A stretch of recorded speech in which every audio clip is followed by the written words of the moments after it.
Hello, thanks for stopping by. Today we're going to cover how to do a lease option agreement. You've probably heard of a lease option agreement, but how are they set up? Well, by the end of this video, I'm going to show you exactly how to set up and execute a lease option agreement with some lease option hacks that will benefit you whether you're the buyer or the seller. So what are some of the essential elements that protect the buyer and the seller when it comes to a lease option agreement? And how can you structure this lease option agreement to instill equity and fairness for both parties? Well, I'm going to answer those questions by first explaining exactly what a lease option is. Next, I'll identify the crucial elements for both the buyer and the seller. And with that, I'm going to give you some hacks that will benefit both the buyer and the seller. And finally, I want to share with you some strategies that you can utilize right now with lease options. If you're ready, let's go.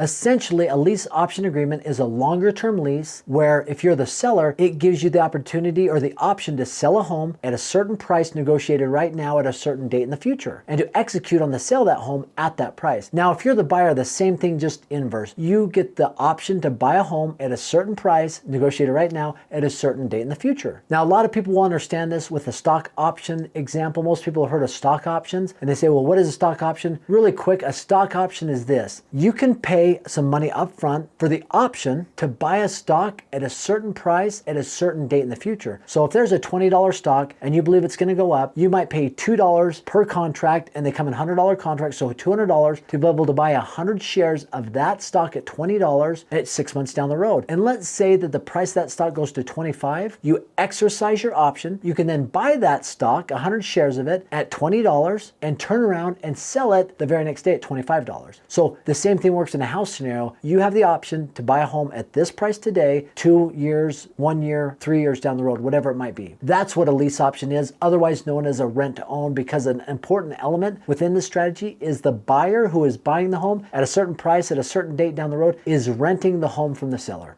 So let's talk about the key components of this strategy. Number one is the purchase price, right? You negotiate what the purchase price is. If you're buying it a couple years down the road as a seller, you're going to want that to be a little bit higher just because you are assuming that your asset's going to appreciate, and the longer it is down the road, the higher you're going to bump it. So if it's $300,000 and they're going to buy it 2 years from now, you might bump that up to 310, 315, 320. So purchase price, that negotiating is really important. And the term of the lease, right? Whether it's 12 months, 20 months, 15 months, 24, 36, whatever it might be, the length of the lease is also important.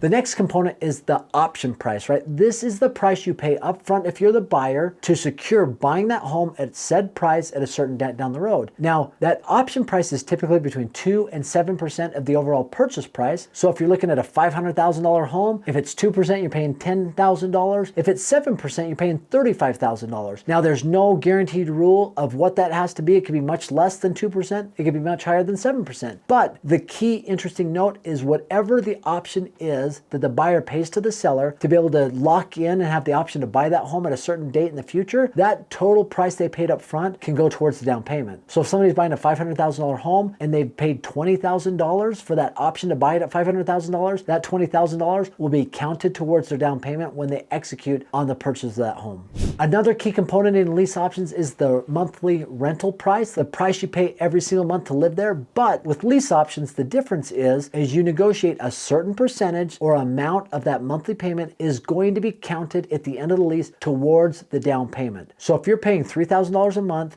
and you've negotiated $300 a month every single month at the end of that term to be counted towards the down payment, 300 times 24 is going to give you $7,200 that you can count towards that down payment. So that's another really cool strategy that makes lease options such a beneficial tool for the buyer. And as the seller, there's obviously benefits as well, but that's one of the key components in a lease option agreement.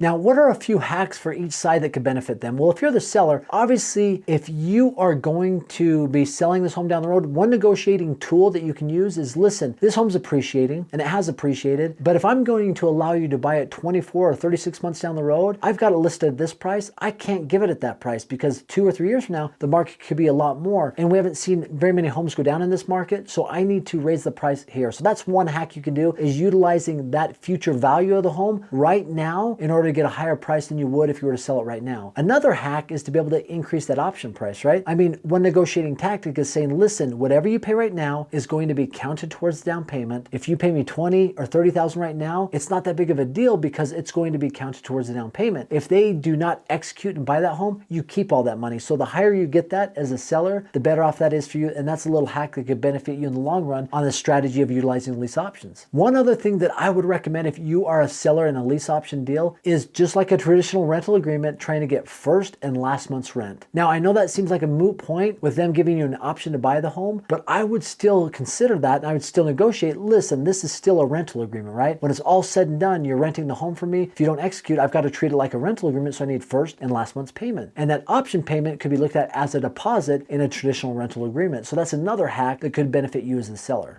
Now, what about the buyer? You could essentially take everything I just said and reverse it, right? You want the lowest on the option. You want a lower purchase price, and you don't want to have to do a first or last month's rent, right? All of those things could be hacks for you as a buyer, because the less money you have to pay for the option price, the better off you're going to be. Because if you end up being in that home and you find out something is completely wrong with the home, maybe from a foundation or something that would cost you a ton of money to fix, you don't want to end up in a money pit. Or let's say the neighborhood just goes to hell in a handbasket. You do not want to have to live in that neighborhood. So the lower price you get on that option price, the easier it's going to be for you to be able to say, listen, I'm not going to go through with this. I'm going to forego that option price and I'm going to go look somewhere else. So that's key element or a key hack on getting that option as low as you can. Another key hack for you as the buyer is to get as much of that monthly payment counted towards the down payment. Because even if you get that raised by $25, $50, $100 a month, that's going to be a significant amount of money over the course of the term to be able to count towards the down payment. Now that we understand these things, the hacks, the components, what a lease option is, let me talk to you, if you're a real estate investor, about a strategy that will be beneficial for you utilizing lease options. And I do it right now. It's called cash flow flipping, because I'm using lease option, but I'm cash flowing at the same time that I'm doing this. So right now I'm looking for homes in the Midwest that are below $100,000. My sweet spot is $40,000 to $70,000. I'm targeting homes that I can get well below asking price, 30 to 40% lower, right? Once I have it under contract, I'm utilizing private money to come out and buy the home outright. That's why I can negotiate from, say, maybe a $70,000 home down to $50,000, because I'm purchasing it with cash 30 days from now, so they can get rid of that home and they get the money in their hands right there. Now, hard money is going to be more expensive, but so I'm paying 12% annually on $50,000 is $6,000 or $500 a month. Now, once I have that in place, I am finding somebody who will buy the home for me at the original asking price that the person had, maybe $70,000. I might even bump it up a little bit to $75,000. And I'm finding that buyer and entering into a lease option agreement where they can buy the home in 12, 24, or 36 months from now. And they're going to give me some option money up front, 2 to 7%. Let's say it's 2% at $75,000. That's $1,500. And this person starts making monthly payments to me. And a typical monthly payment, maybe in the areas I'm looking, is $900 to $1,000. Let's say it's $900, and I'm going to give them $100 a month towards the down payment 2 years from now. So they're happy. And when it's all said and done, I've utilized their monthly rent payment to then go and pay the $500 a month for the interest-only loan that I'm getting. And so that's been covered. So there is a $300 difference. Now, there might be some expenses or some maintenance or some fix-up, but when it's all said and done, call it $200 a month, I've made over $2,400 a month on the rental price compared to what I'm paying out in the interest-only payment. So I'm looking at $2,400 I've made in the difference of rent, plus I'm then selling the home at $75,000. I take the $75,000, I pay $50,000 to my hard money lender, I pocket $25,000. Now, obviously, they've given some option money up front. I've counted some of their monthly payment towards the down payment, and there's some closing costs because I'm the seller. So maybe I really pocket $20,000. But still, it's a phenomenal strategy that is working today in today's market utilizing lease options. Now, I'd be interested in what strategies you're utilizing for lease options. So comment below. Let's engage in a dialogue. And as always, just for stopping by, I've got a free gift for you. It's aaronsfreetraining.com. It is a short-term rental calculator. You input the price of the home, the income, the expenses. It does all the work. It spits out to you whether it's a good deal or not, and it's 100% free, no obligation. Once again, I appreciate you stopping by. Have an amazing day.